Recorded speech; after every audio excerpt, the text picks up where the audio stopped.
பதுவை புனிதர் கோடி அற்புதர். அழியா நாவுடையவர், புதுமைகளின் வள்ளல், அற்புத போதகர், ஏழைகளின் நண்பர், மறை வல்லுனர், காலத்தின் அறிவுரைகளை தெரிந்து திருமறை காத்த இறைவாக்கினர், நற்செய்தியை சொல்லாலும் செயலாலும் அறிவித்த இறை தூதர், பேய்களை விரட்டுபவர், காணாமல் போனதை கண்டடைய செய்பவர், குழந்தை இயேசுவை கரங்களில் தாங்கும் பேறு பெற்றவர், புனித அந்தோணியார். இவரின் வாழ்க்கை வரலாற்று ஆவணச் சுவடுகள் இதோ உங்களது இதய தேடலுக்காக. போர்ச்சுகல் நாட்டின் தலைநகரான லிஸ்பன் சிறப்பு பெற்ற ஒரு பெருநகரம் ஆகும். இங்கு பிறந்த நம் புனிதரின் தந்தை மார்ட்டின் போர்ச்சுகல் இராணுவத்தில் உயர் பதவி வகித்தவர். இவர் போர்ச்சுகலை விடுதலை செய்ய அரசருடன் உழைத்தவர். தாய் தெரேசா தவேரா மிகவும் பக்தியும் நேர்மையும் அன்பும் நிறைந்தவர். சிறப்புமிக்க லிஸ்பன் நகரில் நமது புனித அந்தோணியார் 1195 ஆண்டு ஆகஸ்ட் 15 தேவதாயின் விண்ணேற்பு பெருவிழா அன்று பிறந்தார். பெரிதினாந்து என்று பெயர் சூட்ட பெற்றார். பக்தி, வீரம், அன்பு நிறைந்த குடும்பத்தில் மலர்ந்த பெரிதினாந்தை அன்னை மரியாவின் பக்தியை ஊட்டி அவரது தாய் வளர்த்தார். அவரோடே பிறந்தவர்கள் 2 சகோதரர்களும் 2 சகோதரிகளும் ஆவர். இறை வெளிப்பாடு அவரது குழந்தை பருவம் முதலே வெளிப்படலாயிற்று. ஏழைகள், அனாதைகள், கைவிடப்பட்டவர் மீது மிகுந்த அன்பு கொண்டவராக திகழ்ந்தார். அவருக்கு கல்வி கற்கும் காலம் நெருங்கியதால் தாய் தன் மகனே ஞானத்திலும் அறிவிலும் மேன்மை பெற வேண்டி லிஸ்பன் நகரில் ஆயர் சாகர் நடத்தி வந்த பேராலய பள்ளிக்கு அனுப்பினார். அவர் உலகியல் கல்வியுடன் மறைக்கல்வியையும் லத்தீன் மொழியையும் கற்றார்.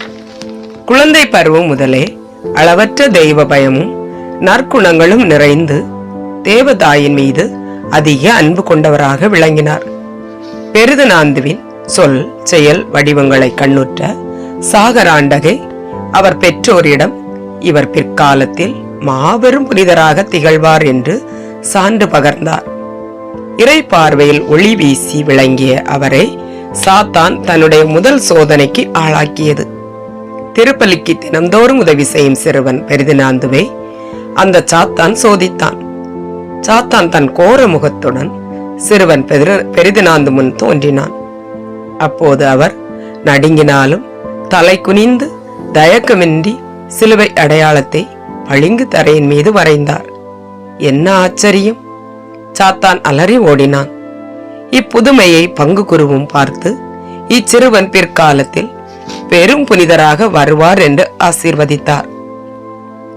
எப்போதும் கலகலப்பாக இருக்கும் லிஸ்பன் நகரில் ஒரு நாள் காலை வேளையில் சாலையில் ஒரு வேலைக்கார சிறுமி தான் தண்ணீர் எடுத்து வந்த குடத்தை தவறவிட்டாள். உடைந்த குடத்தை பார்த்து கண்கலங்கினாள்.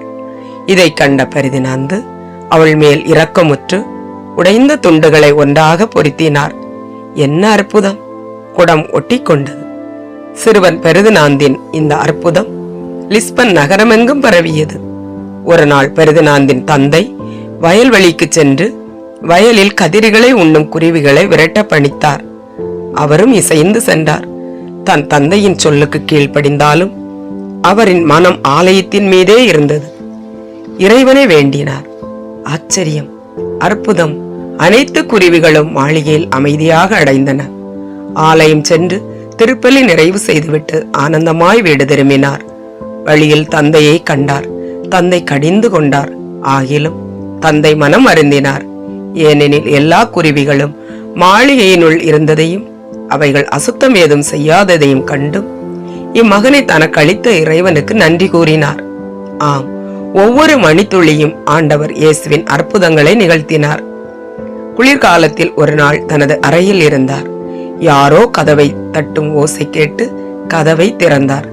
5 வயது நிறைந்த குழந்தை ஒளியின் நடுவில் பிச்சைக்கார வேடம் கொண்டு கைப்பையுடன் காட்சியளிக்கவே என்ன வேண்டும் என்று கேட்டார் பெரிதினாந்து. இறைமகனாக அக்குழந்தை, இயேசு உன் இதயம் வேண்டும் என்றார். குழந்தை இயேசுவின் கைப்பையில் இருந்த சிவப்பு வைடூரியங்களை கண்டு, ஆண்டவரே, நீரே எனக்கு எல்லாம், என் இதயம் உமக்கே, உம் அரசு வருக, எல்லாம் உம் செயல் என்று வேண்டினார். பெரிதனாந்து ஆண்டவரின் அற்புத ஒளியில் ஐக்கியமானார். காலத்தின் நகர்தலில் கடவுளிலும் இறை அருளிலும் நிறைந்த அவர் பருவம் கடந்து பக்குவம் ஆனார். லிஸ்பனின் இளைஞர்களை தீய நெறிகளுக்கும் பணம், பதவி, உல்லாச வாழ்க்கைக்கும் சாங்கே அரசன் இட்டு சென்ற இருள் மிகுந்த காலம் அது. ஆனால் பெரிதனாந்து மட்டும் புனித பயணத்திற்கு புறப்பட்டார்.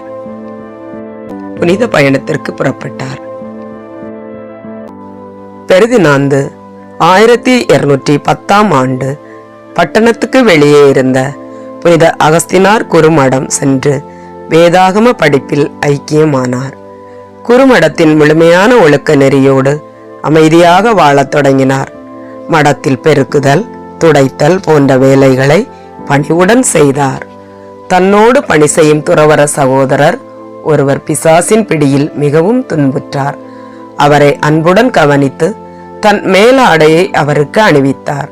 துறவியும் நலமடைந்தார். ஒரு நாள் அவர் தோட்டத்து வேலையில் முழுமையாக ஈடுபட்டு இருந்தார்.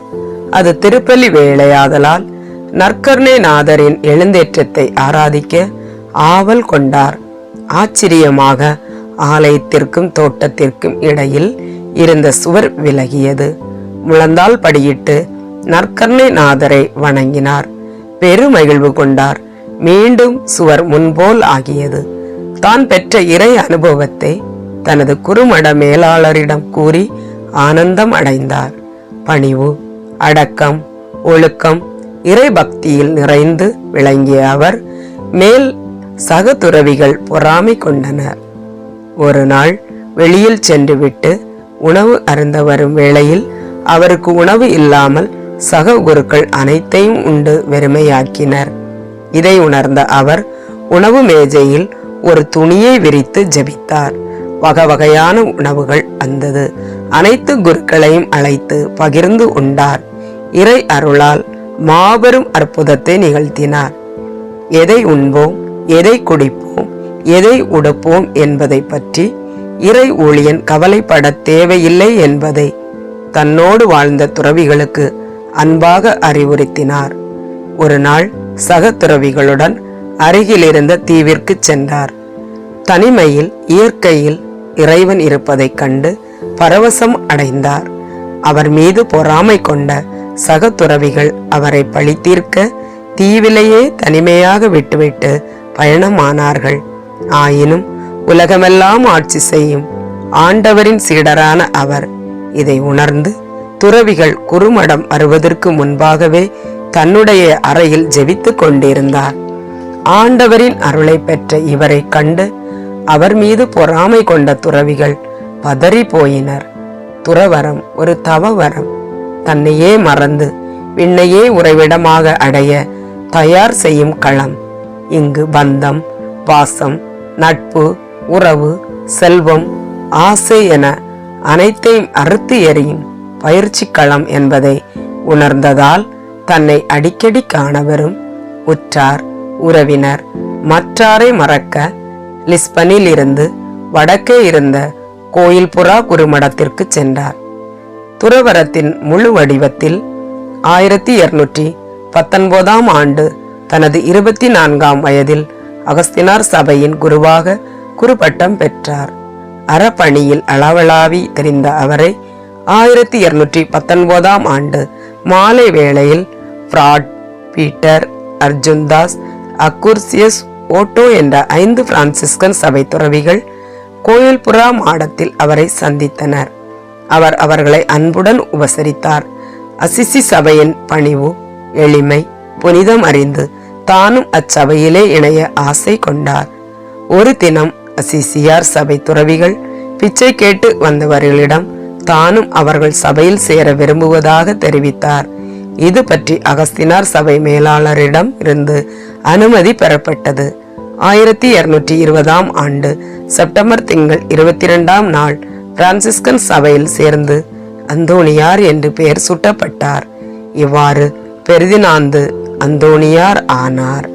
ஆப்பிரிக்காவில் சாரசன் சாதியரை மனம் திருப்ப துறவிகள் அனுப்பப்பட வேண்டும் என 3ஆம் ஒனோரியஸ் என்ற திருத்தந்தையின் அறிவுறுத்தலின் பேரில் அந்தோணியார் மொரோக்கோ புறப்பட்டார். 1221ஆம் ஆண்டு அங்கு சென்ற அவர் கோடையின் கொடுமையினால் உடல் நலம் பாதிக்கப்பட்டார். பிலிப்பினோ என்ற சகோதரர் அவரை கவனித்துக் கொண்டார். குணம் பெற்றவுடன் மீண்டும் இத்தாலி திரும்பினார். ஒரு நாள் குருமடத்தின் கிணற்றில் உள்ள உப்பு நீரை அந்தோணியார் ஜெபத்தினால் நன்னீராக மாற்றினார். அந்தோணியார் ஜெபம் வழியாய் ஜெயம் புரியும் மேதை என்பதை மற்ற குருக்களும் புரிந்து கொண்டனர். இறைப்பணிக்காக லிஸ்பனில் கப்பல் ஏறினார். பெரும் புயலால் அலைக்கழிக்கப்பட்ட கப்பலில் பல பாதிப்புகளுக்கு மத்தியில் அந்தோணியார் 10 நாட்களும் பெரும் துயருற்றார். பிறகு கப்பல் கரைக்கு திரும்பியவுடன் அசிசி துறவிகள் அவரை நன்கு கவனித்து சுகமடைய செய்தார்கள். மெசினாவில் 1221 மே திங்கள் 30ஆம் நாள் போர்சியூஸ் கோலாவில் நடந்த சபை மாநாட்டில் கலந்து கொண்ட அந்தோணியார் புனித அசிசியை பார்க்க ஆவல் கொண்டார். ஆனால் அது முடியவில்லை. எனவே இளைய துறவியாருடன் வட இத்தாலி நாட்டை அடைந்தார். அருகில் உள்ள மாண்டி பயோலா ஆசிரமத்திற்கு சென்று தவ வாழ்வு வாழ்ந்தார். மேலும் அதிக துறவர முயற்சிகளை மேற்கொள்ள உடன் துறவி ஒருவரின் குகை ஒன்றில் தவ வாழ்வு நடத்தினார். இங்கு அவர் வனத்து அந்தோணியாரை போன்று மிக கடினமான தவ முயற்சிகளை மேற்கொண்டார். இக்குகையில் அவருக்கு ஏற்பட்ட பல சோதனைகளை அவர் தவ வலிமை வென்றது. குருவானவரான இவர் தானே மனமு வந்து சாதாரண துறவிகளைப் போல சமையல் அறையை சுத்தம் செய்தல், பாத்திரங்களை கழுவுதல் போன்ற பணிகளை செய்தார். இவ்வாறு அடக்கமுடனும் எளிமையாகவும் வாழ்ந்து வந்தார். தாழ்ச்சிமிக்க அந்தோணியார் மாட்சியடைய இறைவன் சித்தமானார். 1222 போர்னி என்ற இடத்தில் புனித சுவாமிநாத சபையினருக்கும் பிரான்சிஸ்கன் சபையினருக்கும் குரு பட்ட விழா. குருக்கள் கூட்டம் நிறைந்திருந்தது. அன்று மறையுரையாற்ற அழைக்கப்பட்டவர் வரவில்லை. வந்தவர்கள் போதிய தயாரிப்பு இல்லாமல் தயங்கவே கடைசியாக அந்த பொறுப்பு அந்தோணியாரிடம் தரப்பட்டது. ஆயரின் ஆசியுடன் கிறிஸ்து சிலுவை மரணம் மட்டும் கீழ்ப்படிந்தார் என்ற தலைப்பில் மறையுரை ஆற்றினார். சிறிய மறைவுரைதான், ஆனால் ஆழமான கருத்துகள் அதில் நிறைந்திருந்தன. மடை திறந்த வெள்ளமென சொற்கள் வெளிவந்தன. பாத்திரம் கழுவும் துறவியாக மட்டும் இவரை பார்த்தவர்கள் வாயடைத்து நின்றனர். தூய ஆவியாரின் அருள் பெற்றவர் என்றும் மாமேதை என்றும் அனைவரும் போற்றும் அளவிற்கு அவரது மறையுரை இருந்தது. இந்த முதல் மறையுரையே அந்தோணியார் ஒரு சிறந்த போதகர் என்ற பெயரையும் புகழையும் பெற்று தந்தது. இவர் வருவார் என பாதைகள் தவம் இருந்தன. அந்தோணியாரின் பிரசங்க ஆற்றலை கேள்வியுற்ற தூய அசிசியார், எனது சபையில் ஒரு மறை ஆயர் தோன்றியுள்ளார் என மகிழ்ச்சியோடு கூறினார். அந்தோணியாரின் முதல் மறையுரைக்கு பின் அவருக்கு பல்வேறு பொறுப்புகள் தரப்பட்டன. தூய அசிசியார் அந்தோணியார் குருமட மாணவர்களுக்கு மறையியல் கற்றுத்தர வேண்டும் என கேட்டுக்கொண்டார். அதனை ஏற்று பலோனியாவிலும் பிரான்ஸ் நாட்டு துலூஸிலும் மறையியல் ஆசிரியராக பணியாற்றினார். ரிமினி நகரத்தில் உள்ள கத்தோலிக்க கிறிஸ்தவர்களை பிரிவின சபையை சேர்ந்தவர்கள் மாற்று பாதையில் அழைத்து சென்றனர். 1220ஆம் ஆண்டு வேதம் போதித்த மறை ஆயரையும் கொலை செய்தனர். 2 ஆண்டுகளுக்கு பின் சபை மேலாளர் ரிமினி நகருக்கு அந்தோணியாரை அனுப்பி வைத்தார். அங்குள்ள மக்கள் யாரும் அவருடைய போதனைகளை கேட்க விரும்பவில்லை. அது மட்டுமன்றி அவருக்கு அரசின் ஆதரவுடன் பல நெருக்கடியும் கொடுத்தனர். ஒருமுறை மக்களுக்கு போதித்து கொண்டிருக்கும் போது யாரும் அவருடைய வார்த்தைகளை கேட்கவில்லை. உடனே அந்தோணியார் கடற்கரைக்கு சென்று போதிக்க தொடங்கினார். கடலில் கொந்தளிப்பு உண்டாக மீன்கள் அனைத்தும் கூட்டம் கூட்டமாக தண்ணீருக்கு வெளியே தலைகளை நீட்டி அவரது வார்த்தைகளை கேட்க தயாராகின. இதனை கண்ட மக்கள் அனைவரும் கத்தோலிக்க சபையின் விசுவாசத்தில் இணைந்தனர். போர்ஜஸ் நகரில் ஆன்மீக மறுமலர்ச்சியை ஏற்படுத்த 1225ஆம் ஆண்டு நவம்பர் மாதம் ஒரு மாநாடு கூட்டப்பட்டது. இக்கூட்டத்திற்கு ஆலோசகராக அந்தோணியார் நியமிக்கப்பட்டார். போர்ஜஸ் நகரில் ஆச்சரியமான அருஞ்செயல் ஒன்று புரிய இறைவன் சித்தமானார். பொனிலோ என்ற நாத்திகன் திவ்ய நற்கர்ணையில் ஆண்டவர் இல்லை என்று அந்தோணியாரிடம் வாதம் செய்தான். தன் கழுதையை 3 நாட்கள் பட்டினி போட்டு பொது இடத்திற்கு அழைத்து வருவதாகவும், ஒருபுறம் கழுதைக்கு புல்லும் மறுபுறம் திவ்ய நற்கர்ணையும் இருப்பது போல் செய்து, கழுதை பசியால் புல்லை உண்கிறதா இல்லை நற்கர்ணையை வணங்குகிறதா பார்ப்போம் என்று வாதிட்டான். 3 நாட்கள் கழித்து பொது இடத்தில் அனைவரும் கூடினர். ஒருபுறம் கழுதைக்குரிய புல்கட்டு வைக்கப்பட்டது. கழுதையும் பசியுடன் வரவழைக்கப்பட்டது.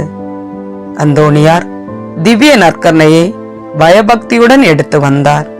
என்ன ஆச்சரியம்! கழுதை திவ்ய நற்கர்ணையை பார்த்ததும் தனது 4 கால்களை மடக்கி மண்டியிட்டு வணங்கியது. இதை கண்ட பொனிலோவும் மண்டியிட்டு கிறிஸ்துவை விசுவசித்தான்.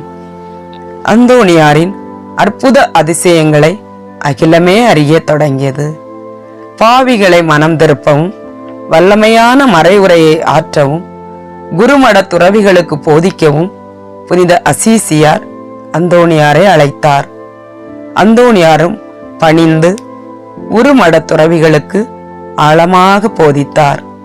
குருமட துறவி ஒருவர் துறவு வாழ்வை விட்டுவிட்டு செல்ல முயற்சித்து அந்தோணியாரின் கையால் எழுதிய திருவிவிலிய பதிவேட்டை திருடி சென்றார். அந்தோணியாரும் ஜெபித்தார். அலகையால் சோதிக்கப்பட்ட துறவி மீண்டுமாக குருமடம் வந்து அந்தோணியாரிடம் மன்னிப்பு கேட்டு மீண்டும் மெய்ஞானம் பெற்று முழு துறவியாக மாறினார். கெட்ட வாழ்வை வாழ்ந்து வந்த உயர் அதிகாரி ஒருவரை அந்தோணியார் சந்திக்கும் ஒவ்வொரு நேரமும் முழந்தாளிட்டு வணங்கி வந்தார். இதை கண்ட உயர் அதிகாரி வாளால் அவரை வெட்ட வாளை உருவினார்.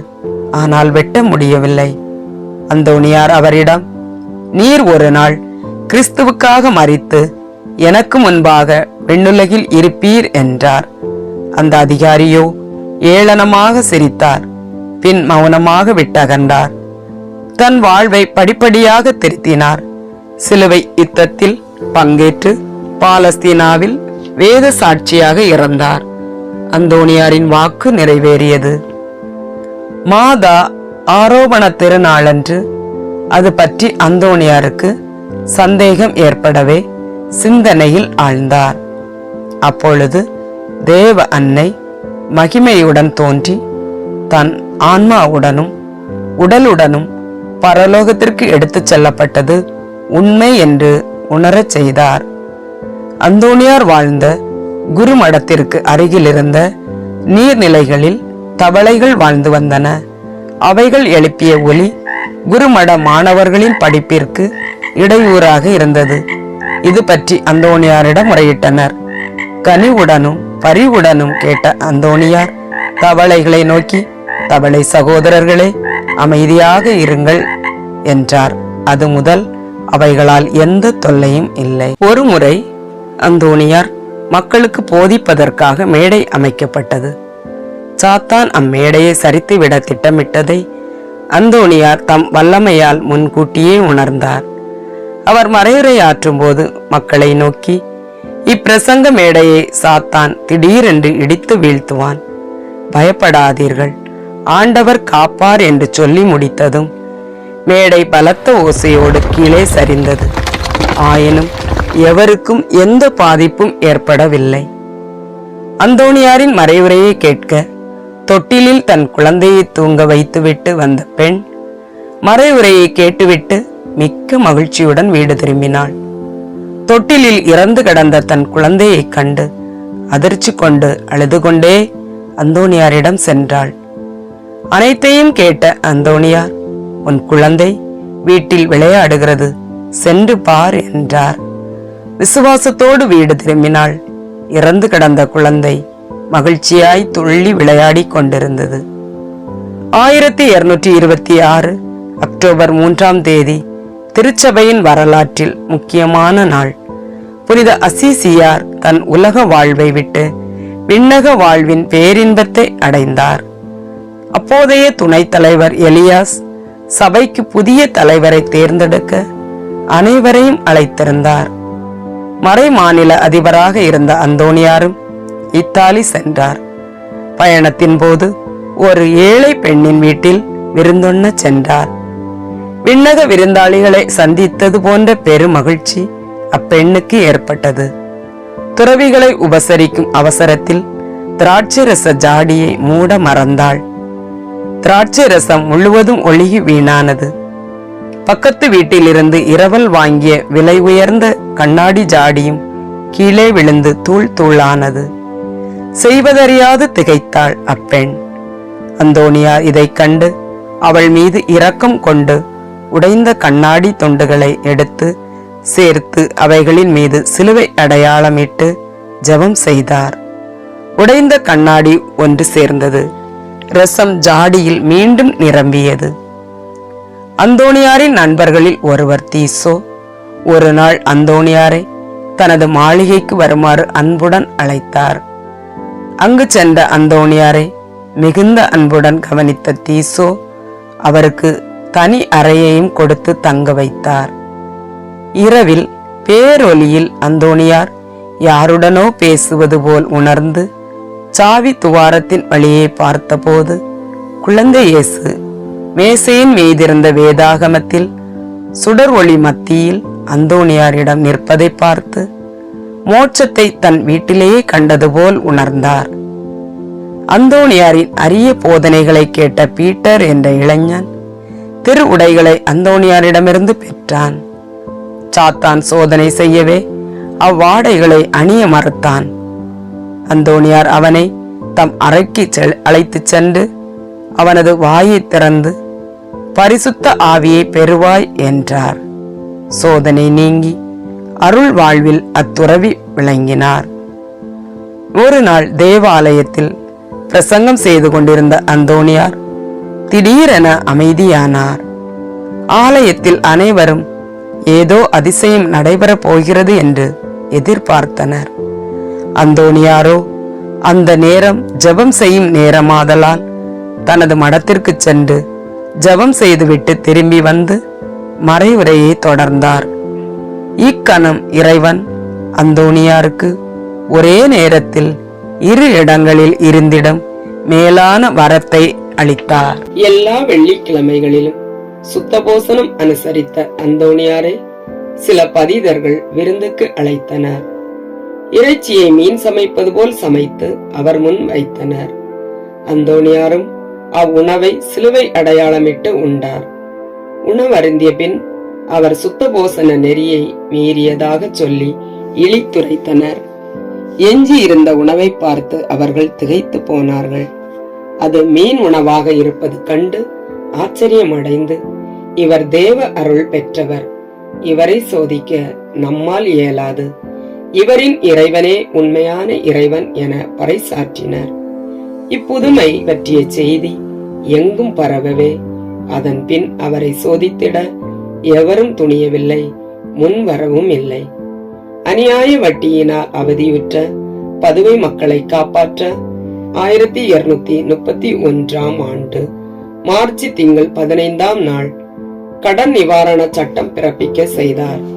இச்சட்டம் கடன்பட்டவரை சிறைப்படுத்தலாகாது, அவர்தம் சொத்துக்களை ஈவு இரக்கமின்றி எடுத்துக் கொள்ளலாகாது, அநியாய வட்டி வாங்கலாகாது என வலியுறுத்தியது. இது மட்டுமல்ல, கட்டிய மனைவியின் கற்பின் மேல் சந்தேகம் கொண்ட சரரா பட்டினத்தின் பிரபுவிற்கு அவனுடைய மனைவி தூய்மையானவள், பக்தி மிக்கவள், அவர்களுக்கு பிறந்த குழந்தையும் தூய்மையானது என்றும் நிரூபிக்க அந்த சின்னஞ்சிறு குழந்தையையே சான்று பகரச் செய்து அற்புதத்தை நிகழ்த்தினார் அந்தோனியார். மறைவுரை கேட்க சென்ற ஒரு ஏழை பெண் வழியில் சறுக்கி விழுந்ததால் ஆடை கிழிந்து கரைப்பட்டது. வேறு ஆடை வாங்குவதற்கு வசதியில்லாத அந்த ஏழை பெண் தனது கணவன் வசை கூறுவான் என்ற பயத்தில் அந்தோனியாரின் உதவியை நாடினாள். அந்தோனியாரும் ஜெபம் செய்து ஆடையை முன்போல் ஆக்கினார். பதுவை நகரில் அந்தோனியார் இருந்த நாட்களில் அங்குள்ள மக்களுக்கு பாவ சங்கீர்த்தனம் மற்றும் இறை பணிகள் செய்து வந்தார். அந்த வேளையில் பதுவை நகரில் குளிக்கச் சென்ற ஒரு சிறுமி வெள்ளத்தில் இழுத்து செல்லப்பட்டு இறந்தாள். அந்தோனியாரிடம் அப்பகுதி மக்கள் வந்து அச்சிறுமியை காப்பாற்றுமாறு கதறினர். உடனே அந்தோனியார் அவர்களுடன் சென்று இறந்து கிடந்த அச்சிறுமியை தன் கையில் ஏந்தி கொண்டு முழந்தாளிட்டு இறைவனை நோக்கி விசுவாசத்துடன் ஜெபம் செய்தார். அந்தோனியாரின் ஜெபத்தை கேட்ட இறைவன் அச்சிறுமியை மீண்டும் உயிர் பெறச் செய்தார். இந்த அதிசயத்தை கண்ட மக்கள் இறைவனுக்கு நன்றி கூறினர். ஒரு நாள் மடத்தில் உணவு இல்லாததால் காய்கறி வாங்கிட ஒரு சீமாட்டியிடம் சென்றார். உணவுப் பொருட்களை தம் பணியாளரிடம் கொடுத்து அனுப்பினாள். அப்போது கடும் மழை பெய்து கொண்டிருந்தது. காய்கறி கொண்டு சென்ற பணியாட்கள் நனையவில்லை. நடந்ததை கேட்டு அறிந்த அவள் தாராள மனதுடன் அடிக்கடி உதவி செய்து வந்தாள். கொடுப்பதால் நிறைவு அடைகிறோம் என உணர்ந்தாள். அந்தோனியார் உறங்கிக் கொண்டிருந்த போது அலகை அவரை கழுத்தை நெரித்து கொல்ல முயன்றது. சிலுவை அடையாளமிட்டு மரியன்னை பெயரை உச்சரித்தார். அலகை அலறி அடித்துக் கொண்டு ஓடியது. அந்தோனியாரின் நண்பர் காசிப்பான் பட்டினத்தின் தளபதி இவரின் பேரன் டிகாண்டோ இவனை பேரரசின் மருமகன் எசாலினோ கடத்தி சென்றான். அவனை கொன்று விடுவதாகவும் பயமுறுத்தவே மக்கள் அச்சம் கொண்டு அந்தோனியாரிடம் முறையிட்டனர். அவரும் தீயவனிடம் ரிகோந்தாவை விடுவிக்குமாறு கண்டித்தார். அவர் கண்களில் கனல் வீசியது, முகத்தில் ஒளி வீசியது. எசாலினோ பயந்து வாலிபனை விடுதலை செய்தார். பதுவை மாநகரில் உள்ள மரியன்னை மடத்தில் இருந்த அந்தோனியாரின் மறைவுரையை விரும்பி கேட்டிட மக்கள் கூட்டம் மடம் நோக்கி வந்த வண்ணம் இருந்தனர். மடத்தில் இருந்த துறவிகளால் மிகவும் சிரமத்துடன் வளர்க்கப்பட்ட எழில்மிகு செடி கொடிகள் எல்லாம் மக்கள் கூட்டத்தால் மிதிக்கப்பட்டு நசுங்கின. அந்தோனியாரின் அருளால் மாய்ந்த செடி கொடிகள் மீண்டும் பூத்து குலுங்கின. அந்தோனியார் 1228 ரோமாபுரி சென்று திருத்தந்தை 9வது கிரகோரியரை சந்தித்தார். இவர் பிரான்சிஸ் அசிசியின் நண்பர். அந்தோனியாரின் புகழை அறிந்தவர். அதனால் தன் முன்னிலையிலும் கர்தினால்கள், ஆயர்கள், குருக்கள், திருப்பயணிகள் முன்னிலையிலும் ஒரு பிரசங்கம் நடத்த வேண்டும் என்று கேட்டுக்கொண்டார். அந்தோனியார் பணிந்து திருத்தந்தை ஆசியுடன் பிரசங்கம் நிகழ்த்தலாயினார். திருத்தந்தை உளம் பூரித்து வாக்குத்தத்தத்தின் பேழை என்ற பட்டத்தை அவருக்கு அளித்தார். பெந்தகோஸ்தே திருவிழாவின் போது நடந்த அற்புதம் அன்றும் நிகழ்ந்தது. அந்தோனியார் உரை நிகழ்த்திய போது குழுமியிருந்த அனைவரும் தத்தம் மொழிகளில் அவரது மறை உரையை கேட்கும் வண்ணம் நம் ஆண்டவர் இயேசு அருள் பாலித்தார். வேதாகமத்தின் கருவூலம் என்று அழைக்கப்பட்டார். அந்தோனியார் 1229 ஆண்டளவில் பதுவை மாநகரம் வந்தார். பாசிக்கிலோன் நதியில் கரையில் பதுவை இருந்தது. ரோமாத்மா மாகாணத்தின் மேலாளராக 1227 அந்தோனியார் ஆக்கப்பட்டார். ஜமானின் பகுதியில் இவர் ஒரு சிறு மடம் கட்டினார். ஒரு நாள் மாட்டு வண்டியில் ஒரு குடியானவன் வந்தான். தனக்கு உதவும்படி அந்தோனியார் கேட்டார். ஆனால் அவனோ வண்டியில் ஒருவன் பிணமாக இருப்பதாக பொய் கூறி கடந்து சென்றான். அவரை ஏமாற்றியதாக எண்ணிய அவன் வண்டியில் உறங்கிக் கொண்டிருந்த வாலிபனை எழுப்பினான். ஆனால் உண்மையாகவே வாலிபன் பிணமாக கிடந்ததை பார்த்து அதிர்ச்சியுற்று அந்தோனியாரிடம் ஓடோடி வந்து காப்பாற்றுமாறு கதறினான். நம் ஆண்டவர் இயேசுவின் வழியாக அந்த வாலிபனை மீண்டும் உயிர் பெறச் செய்தார். அன்று இயேசு நயின் ஊர் கைம்பெண் மகனை உயிர்ப்பித்தது போல் அந்தோனியாரும் இயேசுவின் பெயரால் அந்த இளைஞனை உயிர் பெற செய்தார். பதுவை நகரில் அவர் இருந்த காலம் குறைவாக இருந்தாலும் அற்புதங்கள் அதிகமாய் நிகழ்த்தினார் என்பதற்கு பல சான்றுகள் உண்டு. ஆம், லியோனார்டு என்ற இளைஞன் அந்தோணியாரின் மறைவுரையை கேட்டு தன் தாயை மதிக்காமல் அவளை உதைத்த தன் காலை வெட்டி கொண்டான். இச்செய்தியை இளைஞனின் தாய் சொல்லி அழுதாள். தன் மகனை காப்பாற்ற வேண்டினாள். உடனே அந்தோணியார் அவளோடு புறப்பட்டு சென்று இளைஞனின் காலை இணைத்து சிலுவை அடையாளமிட்டு ஜெபித்தார். என்ன புதுமை! கால் முன்பு போல் ஒட்டி கொண்டது. இப்புதுமையின் செய்தி பதுவை நகர் முழுவதும் பரவியது. பண ஆசையால் தன் வாழ்வை பாழாக்கிய செல்வந்தன் ஒருவனின் அடக்கத்தின் போது பிரசங்கம் செய்ய அந்தோணியார் அழைக்கப்பட்டார். அந்தோணியார் முதலில் உடன்படவில்லை. அநியாய வட்டி வாங்கி பொருள் ஈட்டியவனின் இறுதி சடங்குக்கு வர மறுத்து விட்டார். ஒரு வழியாய் சம்மதித்து வந்து சேர்ந்தார். அவனை பற்றி புகழ்ந்து பேசுவார் என்று அனைவரும் எண்ணினார். பேராசை நிலையை பற்றி அந்தோணியார், உங்கள் செல்வம் எங்குள்ளதோ அங்கே உங்கள் உள்ளமும் இருக்கும் என்ற வேத வசனத்தின்படி மறைவுரை ஆற்றினார். இறுதியில் உறவினர் அவன் சவப்பெட்டியை திறந்தனர். அவனது இதயம் அங்கில்லை. பணப்பெட்டியில் இதயம் இருந்ததைக் கண்டு அஞ்சி நடுங்கினர்.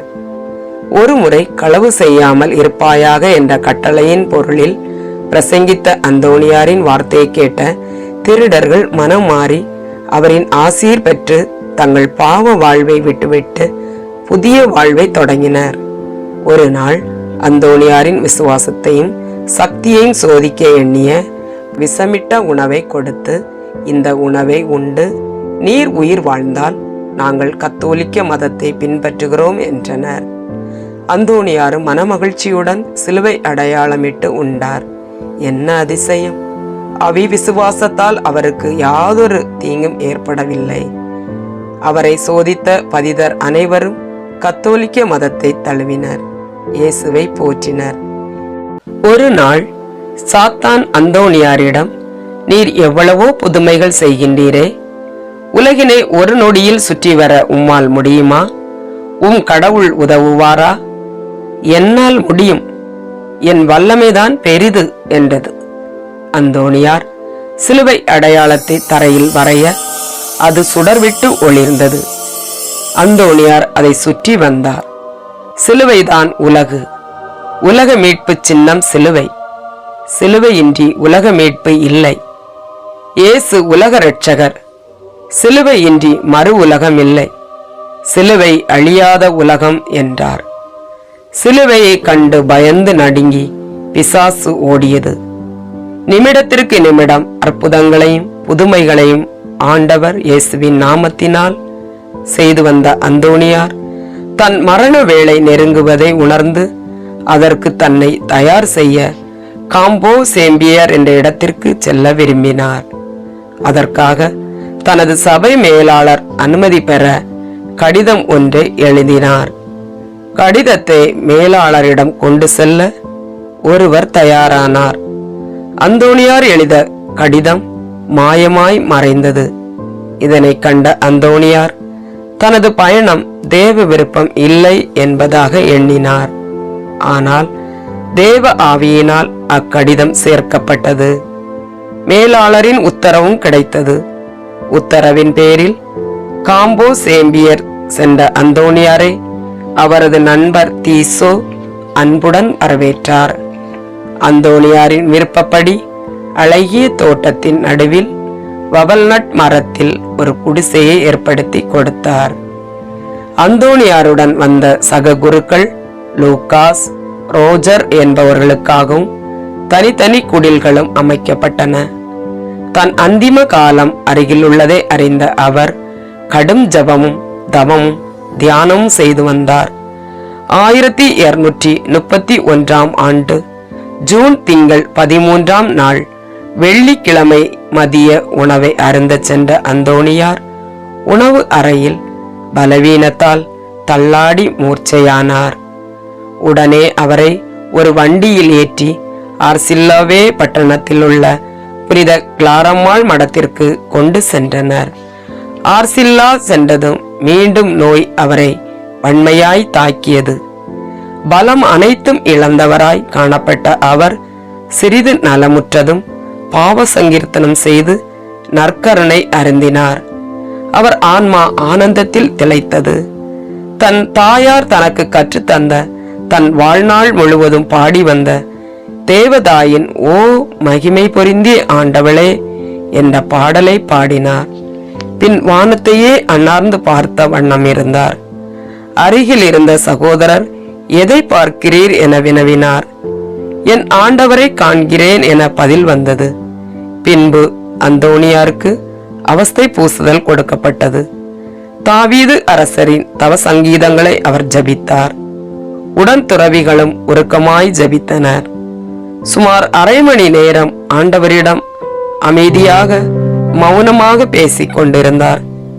அமைதியும் உறுதியும் நம்பிக்கையும் அவரிடம் இருந்தது. அந்தோணியாரின் திருமுகம் ஒளிமயமாகி சுடர்விட ஆரம்பித்தது. புனிதத்தின் சுடர் ஒளி அவரில் பிரகாசித்தது. அந்தோணியாரின் தூய ஆன்மா அது அடைபட்டிருந்த உடலை விட்டு பிரிந்து விண்ணக தந்தையை நோக்கி சென்றது. அந்தோணியார் மக்களால் பெரிதும் போற்றப்பட்டதனால் ஜனத்திரள் கடல் அலைபோல் பொங்கி வரும் என துறவிகள் கருதி அவரை இரகசியமாக ஆர்சில்லாவில் அடக்கம் செய்துவிட்டு பின்னர் இறப்பு செய்தியை வெளியிடலாம் என முடிவு செய்தனர்.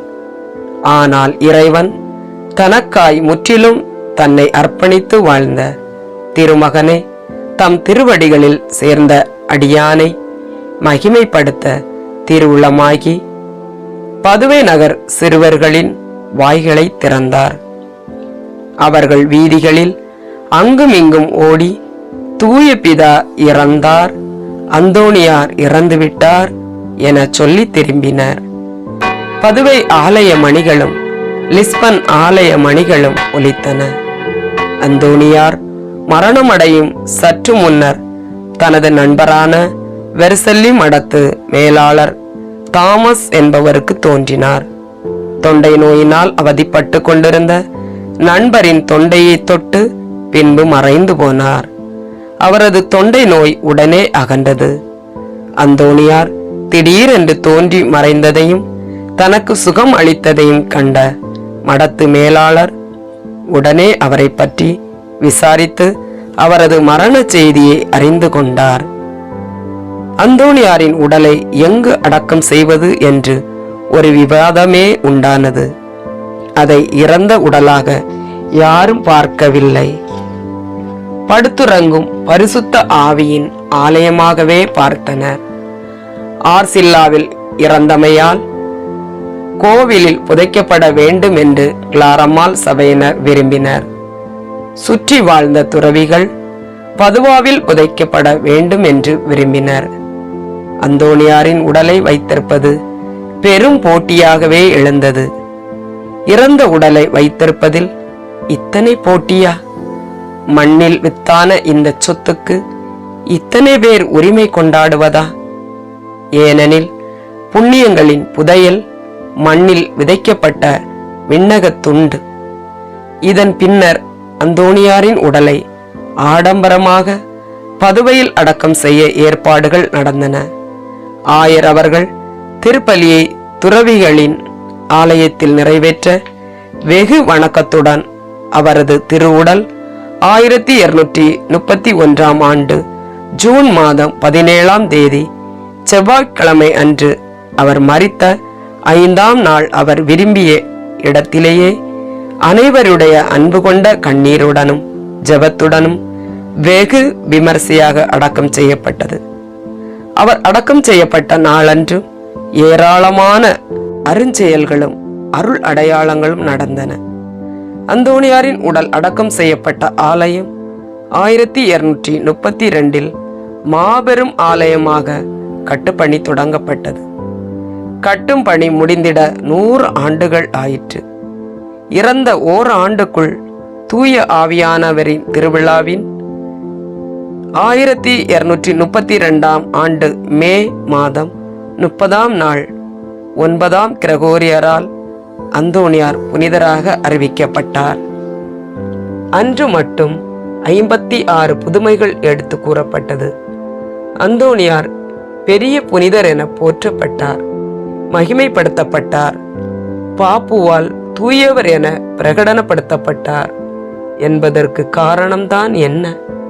அவர் செய்த புதுமைகளா, அல்லது அவர் ஆற்றிய அற்புத மறையுரைகளா, அல்லது மகா மறை வல்லுனர் என்பதாலா? இல்லை, அவரது சிறந்த பண்புகளும் ஈடு இணையற்ற இறை வாழ்க்கையுமே ஆகும். அவரது தாழ்ச்சி, கற்பு, ஆடம்பரமற்ற எளிய வாழ்க்கை, ஏழைகள் மட்டில் அவர் காட்டிய அன்பு ஆகிய பண்புகளே அவருக்கு தூயவர் பட்டம் வாங்கி தந்தது. நம் புனிதர் இருந்த நாள் மட்டுமல்ல, இறந்த நாள் வரையும், ஏன் இன்று வரையும் தன்னிடம் வேண்டி வரும் அனைவருக்கும் புதுமைகளை இயேசுவின் வழியாக வாரி வழங்கிக் கொண்டே இருக்கின்றார். எனவேதான் திருச்சபை கோடி அற்புதர் என்று அழைக்கின்றது.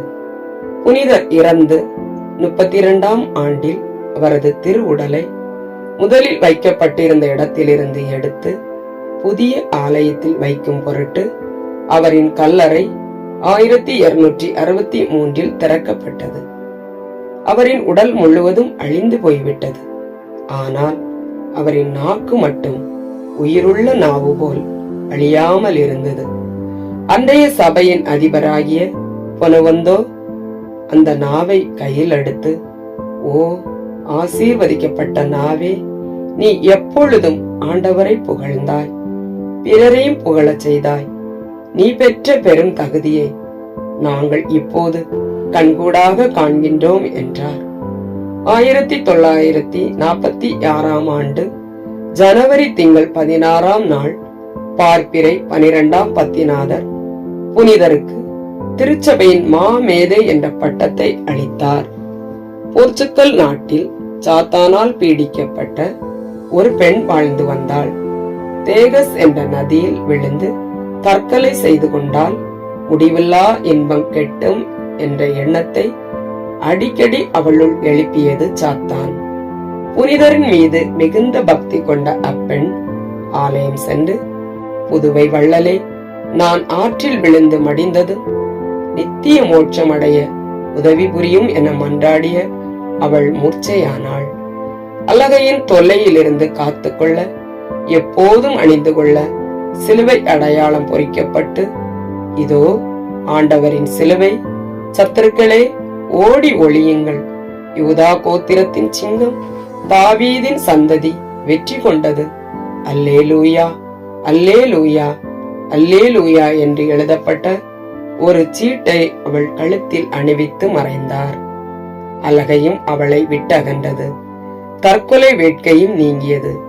நடந்ததை கேட்ட தேலி என்ற அரசன் அவளை வரச் செய்து அவள் சீட்டை கழுத்திலிருந்து அகற்றினார்.